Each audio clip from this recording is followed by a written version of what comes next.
Hey guys, thanks for joining us. We have a live show here, very different. I'm not used to doing too many of these live type of things. March Madness, craziness. I got one of my right-hand men here with me, Anthony Espo, and we went over a lot of the stuff when these lines came out. I probably bet more than I thought I was going to be betting.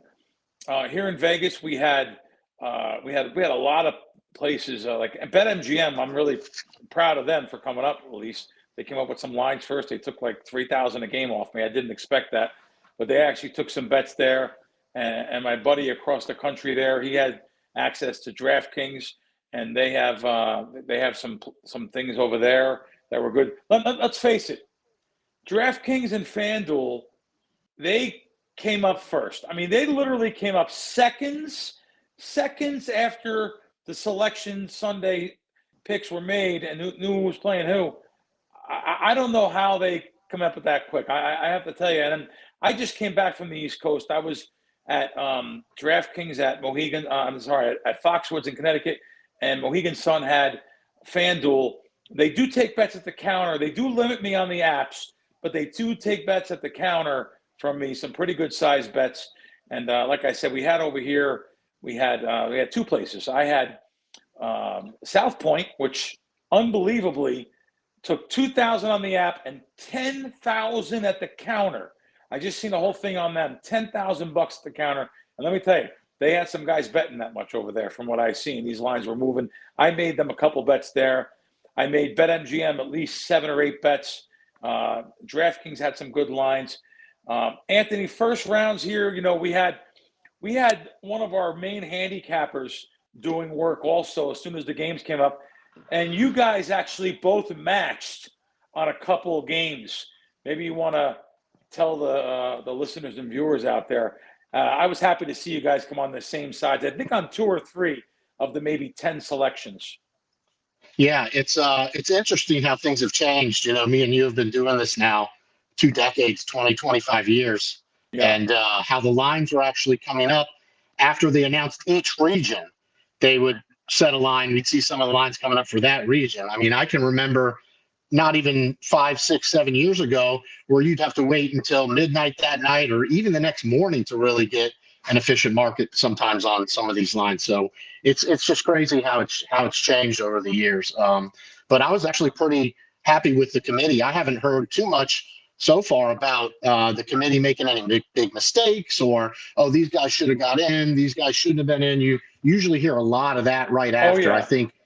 Yeah. I think only UNC was the one team, that a lot of people were kind of both sides on. But I think actually if I had to rate the committee, I think they actually did a pretty good job this year overall. And on my Fox show, my Fox Sports Radio Nationwide show, last week, Anthony and I were talking about UNC, and I said that I gave that out that they might make it, to the big dance. And boy, if I would have only known 2 hours before I found out that DraftKings had UNC to make the big dance plus 320, man. And we didn't know it. Even Anthony didn't know it. We did not know that because we called that last week. So that was pretty interesting that they made it, and it was such a big dog here. I just realized now Anthony's wearing this Virginia stuff. Like, where are they? Did they get drawn? Yeah, this is the only part of the tournament they're going to be in this year. Unfortunately, they went through a coaching change. So I got to live vicariously through some other teams like North Carolina, whoever's closest to me at this point, or who we have our money on. More importantly, yeah. No, Anthony's dad was a UVA professor, and he's retired. But yeah, really, they really haven't. I'll tell you one thing. I'm going to say this though. I will tell you this, because Anthony's been with me so many years. He has no problem betting against Virginia, where his dad would never bet against Virginia ever. So I learned pretty early that even though my heart's with Virginia, like you've always told me, my allegiance lies with my bankroll. So I've got no problems betting against my heart here. Yeah, no problem. So, tell him a couple. Let's tell him about the matches. I have no problem giving out every single play I made here. I don't care. So tell them about the matches first with one of our guys, as I'm still betting a game right now, just to let you know. There's a bet that someone asked me. He said, hey, does South Point have Troy plus 11? But I'll let you guys talk for. I'll let Anthony talk first about some of our games before. Yeah, I mean, the first one that jumped out to me and some of our other guys that we work with was that High Point Purdue game. You know, High Point, very small school in North Carolina. Purdue, one of these big major schools. We saw them last year go all the way to the championship game when they had Zach Edey, made that big run. But, you know, this year's a little bit different for both of these teams. Purdue actually, you know, getting a 4 seed was a little bit surprising to me. They've lost 6 out of their last 9 games. And High Point has won their last 14. Now, I know the competition is a little bit different in each of these conferences, but, you know, you got one team playing their best basketball and one team that seems to be going in the other direction. So that line came out. We saw it 11 and 10 and a half. And, you know, we jumped on that High Point side quickly, and it was a match, like you said. You know, High Point starts 4 seniors and a junior. So they've got the experience. I don't think they're going to be shell-shocked or anything going into that game. We took them at the plus 10 and a half, and now looking at the line now, it's actually 8. So we got ahead on that one for sure. Let's see. The other one that really jumped out at me right away was that UC Davis Michigan game. That's because the spread was only 2.5, 3 there. And that's another one of those 5-12 matchups. And Michigan just, if you watch today, Michigan just won the Big Ten championship. So, you know, they're riding pretty high. But this UC Davis team, I mean, not very many people get to watch that team. I know they're on really late at night, but they are another really, really good team. You know, they're led by Tate Jones. He does everything for them. He's a combo guard. He leads the team in points, rebounds, assists, New Zealand kid. And they're stacked with seniors too. So those 2 games off the bat, you know, really, really jumped out at us, and we were able to get on them early. And now one of the matches right away, though, at the beginning, one of the matches with you and our other handicapper, we use a few different handicappers, but particular ones that I like because he gets the best of the line moves. We bet Gonzaga. What is Gonzaga at right now, Anthony? Yeah, you know, that's another one that kind of surprised me there. You know, that's a 8-9 game, and the line isn't showing it. It's an 8-9 game. So Gonzaga's power rating is a lot higher than Georgia. But, you know, the line, it opened there like 4.5. I think we got on it at 5. Gonzaga minus 5. Is there any 5s out there? 5.5? I mean, now you're looking at 6.5 now, and 6.5 with juice. So that one might be over. I've been betting right up until game times, but these lines could come back. By the way, you know why, guys? Because, you know, normally I would never talk about a line without looking at them and making sure, because it's a penalty by me giving out a bad line. We don't do that. Even with our site, we don't do that. We give out an obtainable line, or else we don't give it out. So, but the Gonzaga, the situation there is people bet that minus the 4.5, minus the 5. I know we actually got on at minus 4.5, minus 15, and minus 5, minus 110. And here's what happens. There's a lot of guys at the beginning that are just looking in the middle and scalp. I could see it when the lines were coming up for Circa in town here, Circa, Chris offshore, Westgate, the win. I could see when there was a 2-point difference, they would instantly both move back to the median number because people were middling and scalping. So it's possible that this 5.5 pops back up there, and I have no problem buying something onto the number, buying to minus 5 there. Situational here, though. That game you say, Anthony, what's the current line on High Point? What do you see there? Yeah, that's an 8, like 8.5 now. Yeah. You know, when it opened up that 10.5, 11. So yeah, that's you know, that's a pretty big move for the first half hour of the game being out. But yeah. All right. How about, I noticed something I bet, and it agreed with a different handicapper. Not with Anthony, with 2 other guys that I really respect, guys that make a living betting sports. Both sent me within a matter of 5 minutes Grand Canyon. And Grand Canyon, we took plus 11.5. It went to 11, 10, then went back up to 12. So I literally, Chris had 12 3 different times. They went to 12 dog, 20, 12. What's that line sit at now? I can't minimize this screen and look at my Don Best. Yeah, look at my spank odds. That's been bumping around a little bit, like you said. I mean, it's you know, went, like you said, 12 and then back to 10.5. It's kind of sitting at 11 and a half now, you know. Yeah, where we That's had it. So unusual. It's unusual that two of the sharpest minds in the world that don't know each other, by the way. These two guys don't know each other. They matched on 2 games, by the way. I'll get to the other one in a second. They matched on 2 games. This one's still available. So definitely jumped on Grand Canyon, and you can still jump on that. And by the way, I'm not saying to bet anything crazy on this. This is March Madness. This isn't the first month of college basketball when it's a softer market. This isn't the first 3 weeks of NFL preseason where we absolutely destroyed it. Again, for ever since there's betting on preseason, we're going to beat that market. But this is March Madness. Yes, this is a very, very efficient market. Normally, things are going to move a point, maybe a point and a half, but they're going to close, maybe even come back the other way. So Grand Canyon was the match by my 2 other guys, and the other one was VCU, which last time I looked, Anthony, it was 3s. Is there still 3 on VCU? yeah, the 3 there's 3s, a little bit of 2.5. Yeah. I mean, everyone loves that VCU team. That's like the big public darling. They're the big mid-major that everyone is talking about this year. Their coach, actually, Ryan Odom, who grew up near Charlottesville, he might be the next coach at Virginia. So we'll see what he does in this tournament here with VCU. But Virginia's a little bit more prestigious and can pay him a little bit more. So I wouldn't be surprised if he jump ship next year. But real quick, going back to that Gonzaga game, we talked about how great the committee did this year on their matchups and their seeding. That may have been their biggest misseed, especially based on line. I mean, that's an 8-9 game, and the line's sitting at 6.5, right? That's supposed to be a game that's a 2-point spread, 1.5 point spread. So, if I could pick out any of the biggest seeding mistakes, I think Gonzaga was way overseeded. I think they probably should have been around a 4, maybe 5, but an 8 seed is kind of crazy. Yeah, and it's unusual for us to even lay points this first round here. I'm more of a guy that takes points. I'll take points normally. Maybe 65% of my selections, 75% of my selections. It's one of the favorites we bet.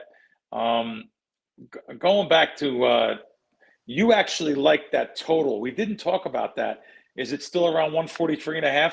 Yeah, I did like that total in the VCU BYU game. It opened at 142.5. We're looking at 143.5 now, some 144. So it hasn't totally exploded yet, but this is a BYU team that can really shoot the 3, that plays a lot of offense, that doesn't really play the best defense. And VCU actually does play a really good defense, but they also trap and pressure, and they want the pace of the game to be all over the place. So this one could get a little bit out of control here, if they're going up and down the court and scoring. I still like it over at 144, but I kind of want to see where the market will go on that one. Okay. Let's give you some information on our sponsor here, Prize Picks. The best place to get real money sports action. Over 10 million members and billions of dollars in award winnings. Prize Picks has made daily fantasy more sports accessible. You pick, more or less at least 2 players for a shot to win up to 1,000 times your cash. I got to tell you, I'm a prop guy to begin with. I'd rather bet on props than anything else. I think you guys know that have followed me. We've had an unbelievable year again on NFL props. A great year on props in general. The last couple of years has been unbelievable. There's so many different sports books can't get these props right all the time. There's too many lines to put up though. So rather than just a straight game, Prize Picks the best way to get out of the action. More than 30 states, including the states that don't have any sports betting: California, Texas, Georgia, Florida. They put their members first. With it. Withdrawals are easy too. Boy, I like to hear that. Safe and secure. When your picks hit, you can get your money as quick as 15 minutes. Literally, I have had problems doing that, Anthony. When I go back to Jersey, remember I was giving the problems I had collecting from some of the sports books. I had to email them and get the money back the next day sometimes. I couldn't believe it. So it's good to know that these companies like Prize Picks have actually tightened that up. And you can get your money fast now. It's real important. So anyway, you think Steph Curry will get more than 5 3-pointers next week? Giannis more than 35 points? you can cook up your takes really with your friends and win real money this basketball season with your crew over at Prize Picks. Prize Picks, the best way to win real money this basketball season. Which players are going off, which ones aren't. Make your picks in less than 60 seconds, too, and turn your sports opinions to real money over at Prize Picks. Like I said, I like betting props. And my personal experience with this, when I first seen Prize Picks, I like betting props. And let me be blunt, I'm going to look for something that's mispriced to maybe have a correlation with. So, not that it doesn't take a genius to think this, but something you think is going to be correlated. When you have a big player like maybe LeBron out, you could put two other players that you think will be correlated in that situation. Lots of times an algorithm will come up with a line, and usually it's baked in the line. But if you feel that it's just not, if it's too low and these guys are going to pick up the slack for somebody, like I said, you could parlay these things together. Download the app today. Use code SHOWUS, SHOWUS, to get $50 instantly after you play your first $5 lineup. Prize Picks, run your game. All right, Anthony, let's go back to some of our things we were talking about here. You said something about you like something at first half. We didn't play yet. So let's give these guys, because I don't think any lines are up for first half. Maybe like Pinnacle put a line up, but let me be blunt. Pinnacle doesn't take anything big on this right now. They just say because they want to be first to market with first halves. What did you tell me first half wise? You liked a couple things on the first half, or one? I think it was really one. We do. Yeah, no. Traditionally, like me and you both really like playing those bigger dogs in the first half. The ones that are definitely going to be outmatched throughout the game, but they're going to be hyped up coming in. This is a big stage for them. Those big double-digit dogs. Maybe a Robert Morris or a Montana or one of those teams that you like as a dog. It's probably better to look at those in the first half, because by the time the second half hits, the cream rises to the top. Those bigger, faster, stronger teams are going to be outplaying these other teams. But we like playing those first half dogs for sure. These kids come in with their endorphins so high and pumped up. They're maybe at the big dance for the first time. They're not going pro, but they're out there to show their friends, their family, everything. So they come out real strong in the first half, some of these teams. And listen, of course, like Anthony said, I always say that on shows too. The cream kind of rises to the top at the end. And it's a pure line, by the way, a pure line, which means there's none of that garbage fouling like there is at the end of the game. How many times have you had a team, plus 9.5, and you say, oh my God, I can't believe they just fouled, up, they were up 9 and they fouled. I can't believe it that the team down fouled. Now they go to the line, the game lands on 11. There's that garbage fouling you don't get. That's the same thing for first half unders. You don't get that garbage fouling. Go ahead, Anthony. Finish with your point, what you wanted to say. Yeah, no, I just I kind of wanted to talk about the buying points, because 90, I would say like 95% of the time, you should not buy and there's no value in it. But I was just thinking about it because the Gonzaga bet, some people might say, well, why are you laying 120 -5 there?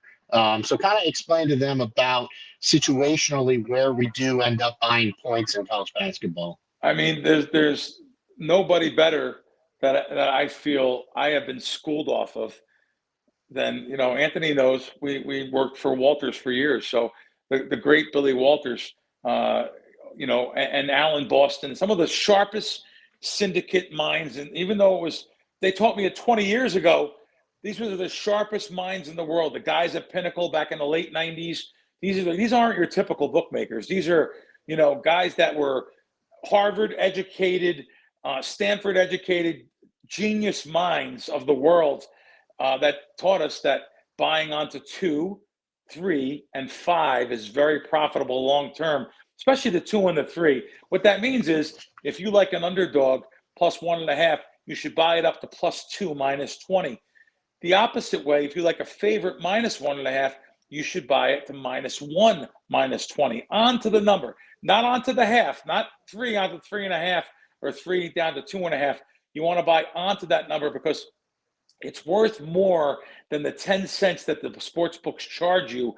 I was literally taught that by literally 3 different people. So that's what you want to do. And the lower the total, on those games too, the more the game should play to that number. So it's key and more important for you to buy onto that number. So we do. Now, the new sports books to the country, a lot of them don't let you buy, but they have the alternative lines. So you have to be careful. You don't want to actually go overboard and lay too much juice. Like onto the 3 or the 2, I have no problem with you laying $1.15, so $1.25, but that's about the max. I wouldn't go any higher than that. But there's still sports books, trust me. The PPHs, there's books in this town that you could buy onto the point for half a point. You could buy onto 2 or 3, the half a point for 10 cents. There's still some books left, but the sharper sports books have caught on. Circa, Westgate charges an extra 10 cents, I believe. Circa also, so they charge 20 cents. Cannot buy the points with them. But some of the other sports books, 2, 3, and 5. Listen, in the NBA, there's some really good NBA handicappers over the years that have said you should buy multiple points if you can buy them for 10 cents around those key numbers also. Yeah, the 2, the 3, the 5, and I've actually even heard 7 before. 7 is definitely the NBA. Is actually worth. Definitely a big number in the NBA. Yeah. Not really the 2 and the 3. It was really the 3, 5, and 7 in the NBA. I was taught by a guy who actually beat the NBA for years. It's much tougher to beat the NBA now. NBA sides are like impossible. Just think how many times you had to just turn the game on till the end of the game, and literally, the game comes down to the last seconds in the NBA. We don't give out NBA sides, and we're more prop guys. We give out multiple props every day in the NBA. We give out, 5, 8, 9, 10 props a week in NFL, because all the sites that, the DraftKings, the FanDuels, the MGMs, they have like 50 props per game. So, and now you know what I said about Prize Picks with these particular things. I don't know. Like, anything else, Anthony, for now you want to talk about, or we can go live with some people and maybe let's do hypotheticals. All right, let's do one more before we bring the fans on. And like you said, the hypothetical second round and Sweet 16 matchups. I know everybody's got their brackets out there. They're filling them out. You're looking at the possible matchups here in the second and third rounds. The one that really jumped out at me right away was a possible Arkansas-St. John's matchup.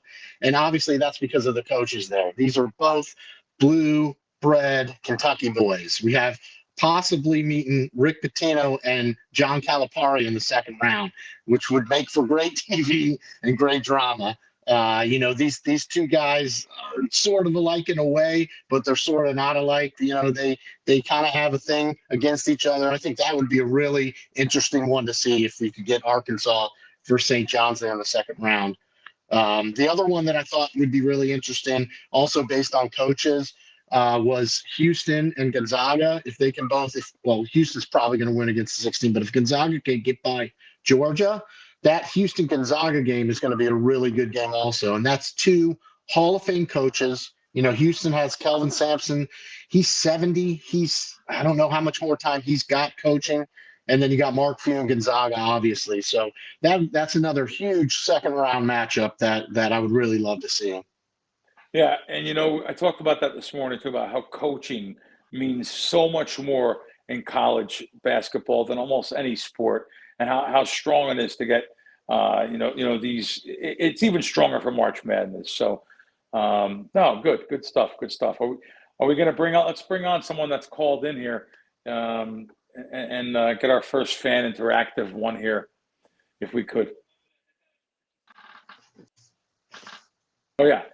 So you guys, there's a participate button. You guys can just click on, and you guys can come on, and we can actually talk to you. We can see you, and we can get to talk to you, answer some of your questions, and have a nice little interaction between you guys with us here. Do we have our first guy up yet? I see someone in the chat. Yeah, we'll see if we get somebody there in a second. But just going back to those coaches, you got someone? Go ahead. No, go ahead though. Go ahead. Back to those coaches. I was just noticing, because I was looking at my bracket here, the West. I was looking at the West region. So the West region has 4 or 5 coaches. Let's see. They've won a combined 7 national championships just in the West bracket. You've got Dan Hurley at UConn, who won the last 2, obviously. Bill Self from Kansas, who's won a couple.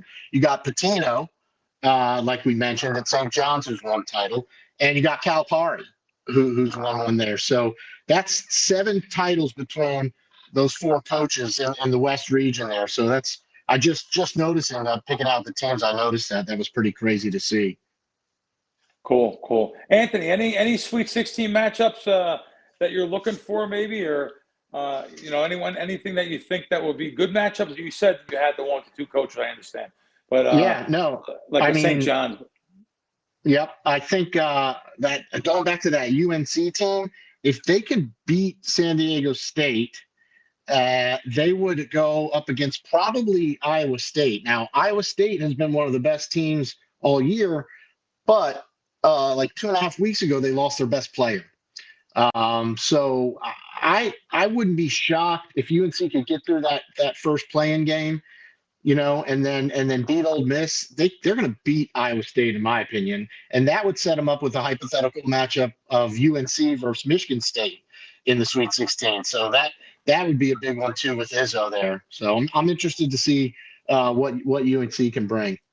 Wow, you're actually thinking UNC is going to go a little bit far here. Actually, maybe even to like Elite Eight. You're saying. It just seems like always when there's that team that everyone says shouldn't get in, this team shouldn't be in, that somehow they make it to that second weekend. So some way, somehow they find a way to make it to that second weekend. So we'll see what happens. Cool. All right. Hey, Tony, how you doing, buddy? Sorry, thanks for waiting for us. Hey, I'm good. How are you guys doing? Good. What's up, my man? So, excited as always. March Madness is great. I'm a kind of a casual watcher, but it's always nail biting nonetheless. So, going into the whole kind of betting topic, like what are some of the best tips or maybe a strategy around futures heading into the tournament, and maybe not even just this year, but in general as well? So, in other words, you're saying when you're saying futures, you're saying stuff that you bet pre-season, like in other words, before the season started, teams to win it all, or actually stuff you're betting now, looking to get into the finals of March? A little bit of both. Okay. I think now you have to actually, it doesn't always work, but now you may want to look at something like what a mechanical parlay, what the actual, you take the chart of the teams, take the brackets and see who can hypothetically play who, and say, I'm probably better off playing this team on a money line rather than betting something plus 20 to 1, or like right now, like, Michigan State a couple of weeks ago was great at 40 to 1. But now at, less than half of that or whatever it may be, you might be better off just taking it money line and just doing that automatic money line parlay, because it's when you bet into these future pools, when you're betting into them, there's 25 to 50% house edge in a lot of these. Now, listen, I know they're fun. I know maybe you want to put a peanut on something that's 100 to 1 or something like that to have some. Let me tell you, the 100 to 1s don't win. It's that simple. They just don't win. It's like fact. So they may get to the Elite Eight sometimes and the occasional maybe Final Four, but I think the last one we talked about today was like 1985. They had an 8 to 1 shot or something, maybe a little bit longer. But so situationally, though, you want to take that look at that. But I will tell you, if you're asking about something before the season started, I kind of have changed my mind about, I'm not a hedge guy. I hate hedging. I know by hedging, you're betting a negative EV bet, making that second and third bet when you're hedging. But I understand a little bit more now, too, why people, if they bet $100 to win, $4,000 or something, or, even whatever, $2,000, I kind of understand. Your average bet's $100. Now you're winning 20x. You're not going to have 20 or 40x riding on one game. Lock up a little bit of profit. Get your money back, your stake, and a little bit of profit. I have no problem with that. Is that what you were referring to, Tony? Is that what you were referring to? Good take for sure. Yeah. Where are you at? I like your background there. You got a lot of things going on. Star Wars. I love it. I'm in my home studio. Yeah. Where are you calling us from? What state? I'm in Austin. I'm in Texas. Oh, nice. Wow. What a place you're in now. What a hot place. I'm friends with Andrew Dice Clay, a comedian, and it was a pretty popular guy. And he just came out of there with some sold out nights. He had an extra show over there in Joe Rogan's place over there. So you guys got some good stuff going on over there in Austin. It's pretty great city. I've been here for probably, I think, 6 years now, and there's always something going on. It's awesome, and then that's cool that does he live out here, or was he just in town? He lives in LA. Used to live here in Vegas. I used to go over and hang out over his house with him. I had some good times with Andrew and his two boys. He sold the house here during COVID. Lives in LA full time, but he's doing a full tour all over the United States, doing some great shows. And he told me he stopped gambling, so he's not. He used to play blackjack, and I taught him some card counting and how valuable the 4s, 5s, and 6s are. So that was fun. But Andrew's a great guy. Been around for a long time. He's doing movies still. He's been in some great movies, Woody Allen movies, and really great stuff. But here's a quick funny story. So when I was a kid, you remember the show Different Strokes?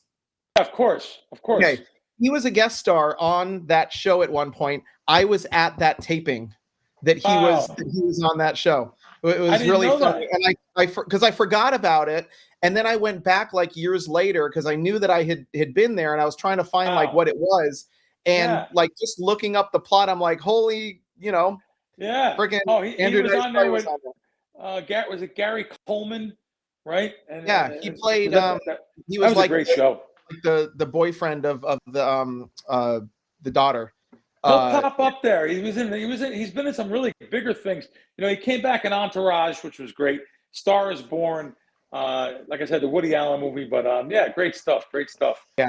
Well, Tony, really appreciate it. Thanks for following us. Really appreciate the questions, and we'll see you soon. Thanks for that. You ever need anything on Twitter, just reach out to me. All right, let's have fun the next couple of weeks. Let's go. Thanks, Tony. Thanks. What a nice guy. Great area. All right, we got another guy here. This guy looks like a genius, just to let you know. I know nothing about him. I've never seen him before. I think, and Anthony, back when I was in New York, even though my whole family rooted for the Yankees, I was a Mets fan. I rooted for the Mets because I always root for that underdog. He's got a Let's Go Mets in the background there. Wow. Tyler, where are you from? I'm from Jersey. What part? North Jersey, like Morris County, Lake Hopatcong. Whoa. Morris, you guys grew up with money. I grew up poor. You're up there by Route 10. I used to know a guy named Arthur McGreevy up there. He had Llewellyn Farms. Ask your dad or your grandparents. There were some great duck farms up there on Route 10 in Morristown area. It's a real high-end area. You grew up with a lot of people over there with a lot of bread. So good for you. What are you? I always bust chops too. All right, Tyler, what's going on tonight? Well, I was on the betting show with you for the Super Bowl. Oh, nice. And okay, cool. I forgot the guy, but he told me to bet the safety. Okay. That was crazy. But I used, me and my friends, we put together a parlay, and I used one of your legs. I think it was under Saquon 25 yards, longest rush. Yeah, longest. That was a giant bet for me. We bet that everywhere. I gave it out on every show, coast to coast, like 13 shows. Who gave you the safety though? I didn't give that. Forgot his name. Okay. He was telling me to be the parlay maker, and everybody needs to take a chance on somebody like that. Oh! You're not talking about John Orlando on my show, that show, are you? I'm not sure. It was a show us show. I don't recall what his name was. But all right. So I'm a novice bettor, and I always had this theory, and tell me if I'm crazy. But like, if you bet on every single dog from 1 to 16, 2 to 15, 3 to 14, there are like $5 on each one. What do you think? Do you think that's a bad idea, or what are your thoughts there? This will probably shock everybody, including Anthony, including Nespo. I want to tell you something. $5, have some fun, throw them on all the dogs. You get a root in every game. You're watching TV, March Madness. You got the box games going on, all the screens going on. For $5 each, to have yourself, I don't know, $150 in action. I have no problem with that. It's just a fun token bets on the dogs. I mean, what are you going to lose? $20, $40, $60, maybe $50. You had a lot of fun, and guess what? You might have the chance to win because I actually like a lot of the dogs in this first round. So now it's not a winning formula to do that blindly. I'm not saying that. We're only talking about that $5 limit. That's the reason why I said I have no problem with that. People need action. They're going to have fun. Listen, I'll tell you right now, we have killed it over the years with our app. And there's months that go by, and like we went like 36-8 3 years ago during a month, and I had people that were mad and canceled. I was like, Anthony, give me their emails. I want to speak to them. You know, they bet their own stuff anyway, and they don't even realize that they won or whatever. They're going to bet you're going to bet your own stuff anyway. So when I hear someone saying they're going to bet $5 grocery dollars on something, I have no problem with betting $5 on stuff fooling around, but it's nothing serious. I wouldn't, I probably would do it deeper in, of course. I mean, the $5 though, it's not going to hurt you if you need action, as long as you don't chase and say, "Oh my God, I lost this Thursday." You lost, $40. I got to up my bets or something like that. Go ahead, Espo.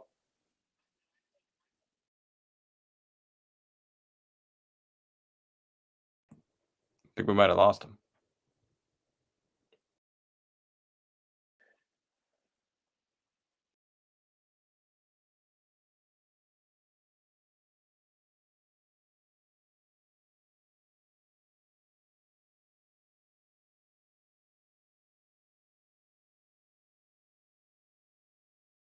I got no problems with it. Yeah, and we're not advising anyone to do that because for more money, it's just the $5 to have some fun. Tyler, you are old enough to gamble, right? I'm 25. Apparently I don't look like it. No, good. That's good. That's a good thing. Trust me. It is good. I have one more question. Yeah, sure. Go ahead. I heard you guys were talking a lot about like first halves.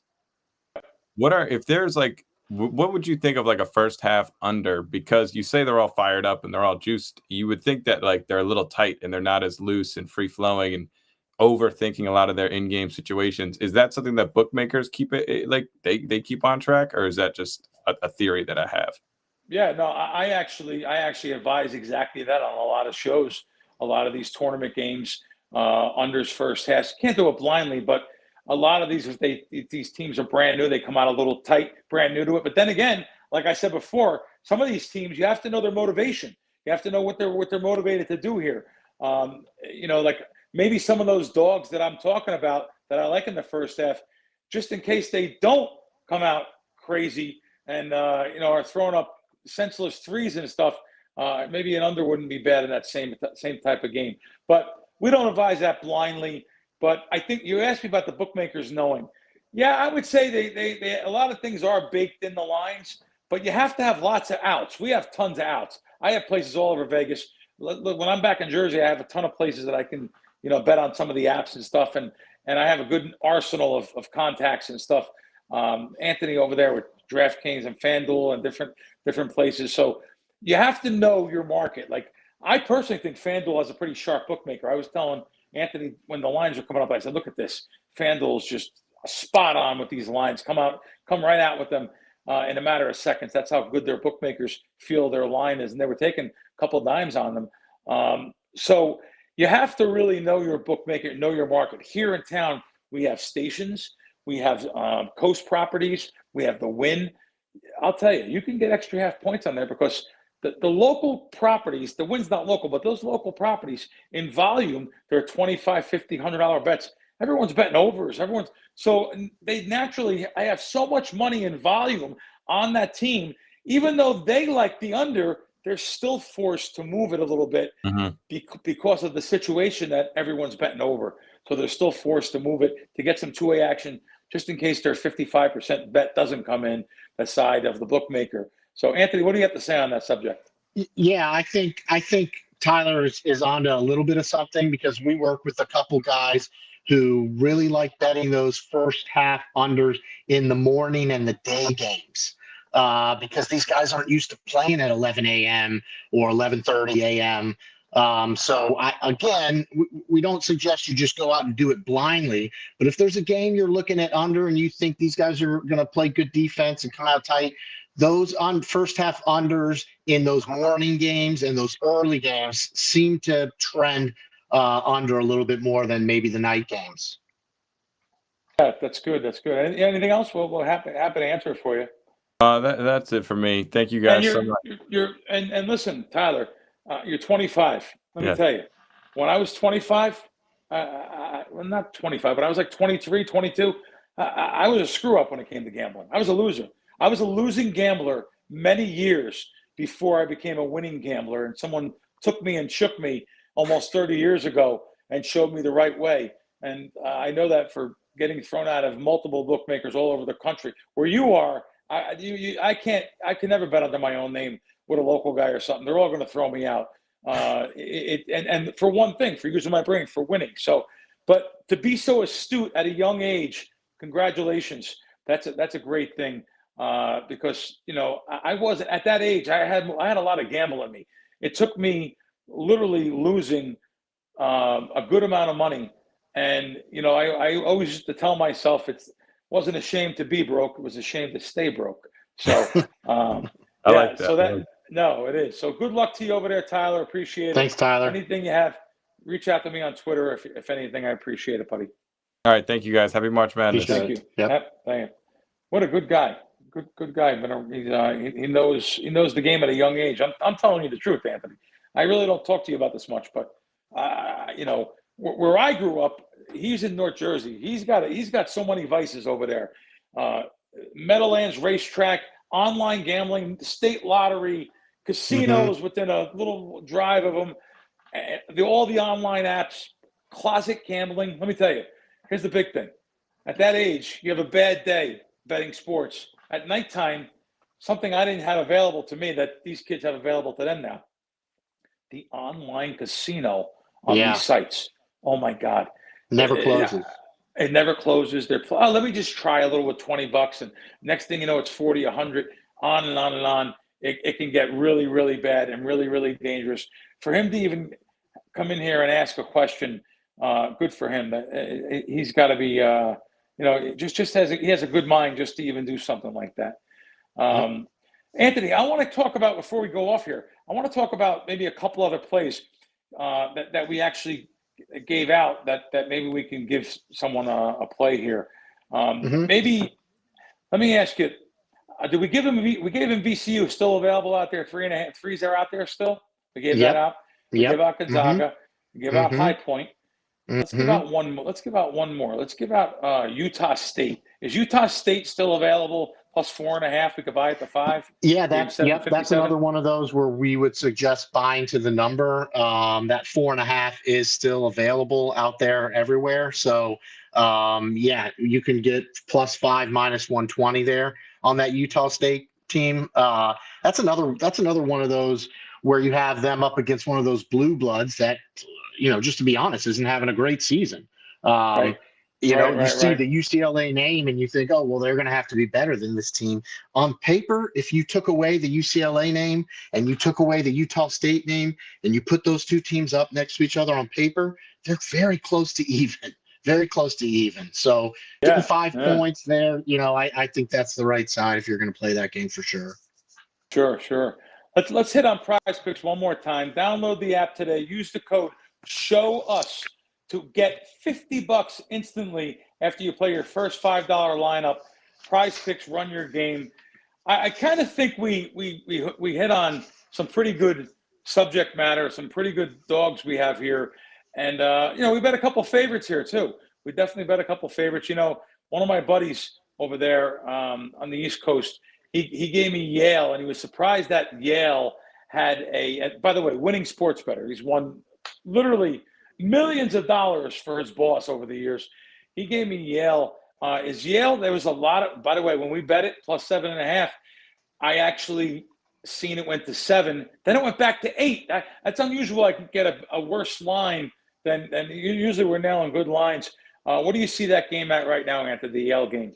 Yeah, that's another interesting one. That's sitting at about 7.5 still there. And if you remember, and maybe people don't remember, but last year Yale beat Auburn in the first round. You remember that? They were more of a dog, I think, maybe a 9 or 10 point dog, and they beat Auburn outright. So that may be the reason why they're getting so much love. But some people laugh at these Ivy League schools. Remember a couple of years ago, Princeton? Jesus, who would have thought that? So, but anyway, guys, I hope you guys have a great March Madness.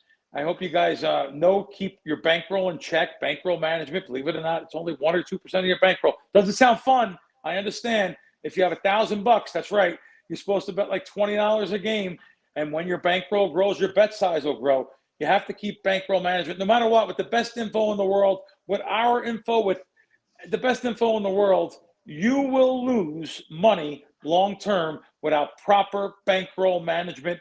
Trust me, I did it myself for years when I was a kid. My guys back in New York and Philly and Detroit and Boston and all these areas, I know you can't do that. If you got $1,000, you go to the sports book, you're betting $250 or $400 a game, and you're going crazy, and you're going to do it your own way anyway. It's called Gambler's Ruin, RUN. So keep that in check. Keep your bankroll management in check. Appreciate you guys watching, following, subscribing, interacting with us, and we'll see you next time.